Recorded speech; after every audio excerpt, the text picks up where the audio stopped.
Halo teman-teman, rasanya setiap anak muda kalau ditanya mau liburan kemana, mesti ada list di sana nama kota Yogyakarta. Yang sangat ikonik di Yogyakarta adalah Jalan Malioboro. Namun ternyata ini ada pernyataan sisi-sisi kelam, sisi-sisi gelap di Yogyakarta. Ayo kita coba telusuri.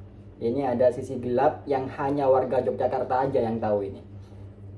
Jadi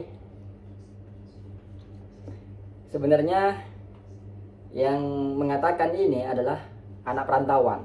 Jadi mahasiswa ini, mahasiswa perantauan. Coba kita bahas apa saja sih. Yang pertama, ternyata di Jogja itu banyak sekali pengemis yang suka maksa.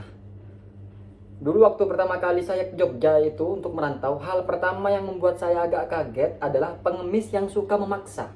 Apalagi dulu saat Malioboro belum ditata seperti yang sekarang, kita pasti akan bertemu dan didatangi oleh pengemis yang menunggu kita bahkan saat kita sedang makan. Jadi ditunggu, kita sedang makan, dia nggak pergi kecuali kita ngasih.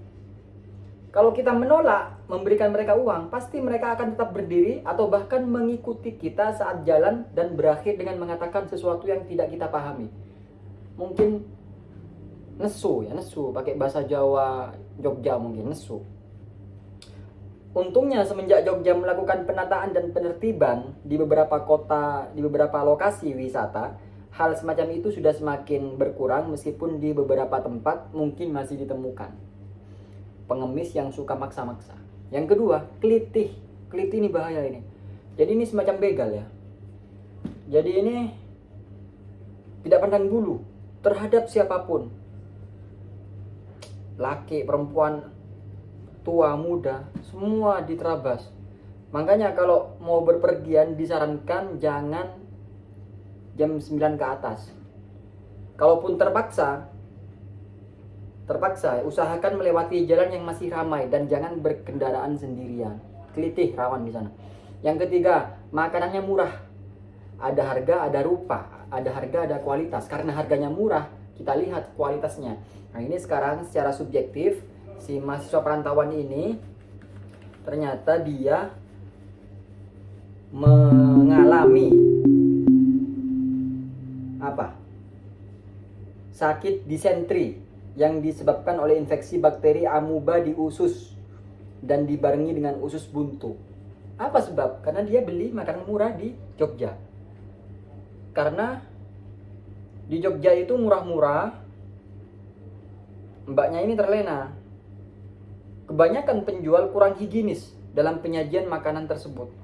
Jika kalian perhatikan ya, coba kalian perhatikan dapurnya dan bagaimana penjual tersebut memasukkan es batu dengan tangan yang sama yang juga digunakan untuk memegang uang tanpa mencuci tangan terlebih dahulu. Nah, ini yang membuat banyak kuman dan mbaknya ini mengalami sakit disentri.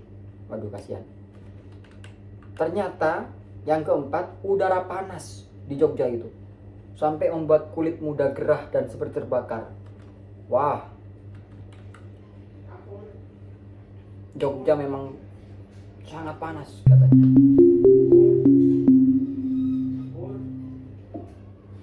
Tapi kalau dibanding Jakarta sama Jogja, mending Jogja. Tapi Jogja masih panas.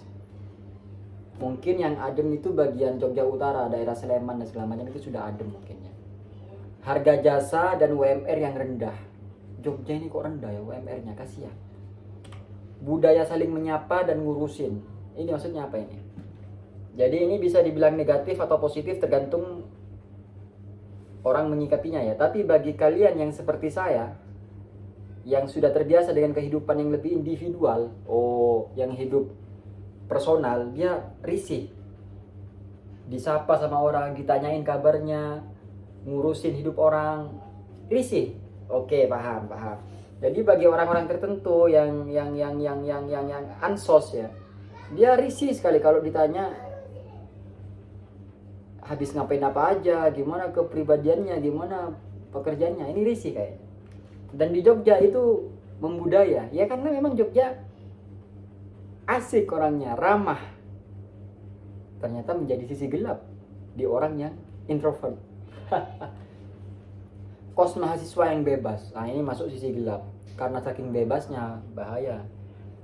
Nih, 95% kos mahasiswa di Jogja itu bebas, alias tidak ada jam malam. Mau bawa cewek ke kamar silakan, mau bawa cowok ke kamar silakan. Bisa dibayangkan bagaimana.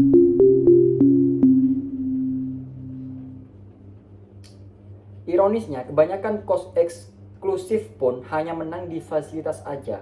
Untuk penjagaannya sendiri lebih ke menjaga supaya tidak ada maling. Sisanya ya bebas. Jadi bebas semua di sana. Makanya kos mahasiswa yang bebas ini berkorelasi dengan maraknya zina di sana. Banyaknya aborsi, banyaknya aborsi sama ya, banyaknya hamil muda, nikah muda dan segala macam. Bahaya ini ternyata. Sementara itu mungkin teman-teman punya pengalaman juga di Jogja, coba kita sharing di kolom komentar. Oke, assalamualaikum warahmatullahi wabarakatuh.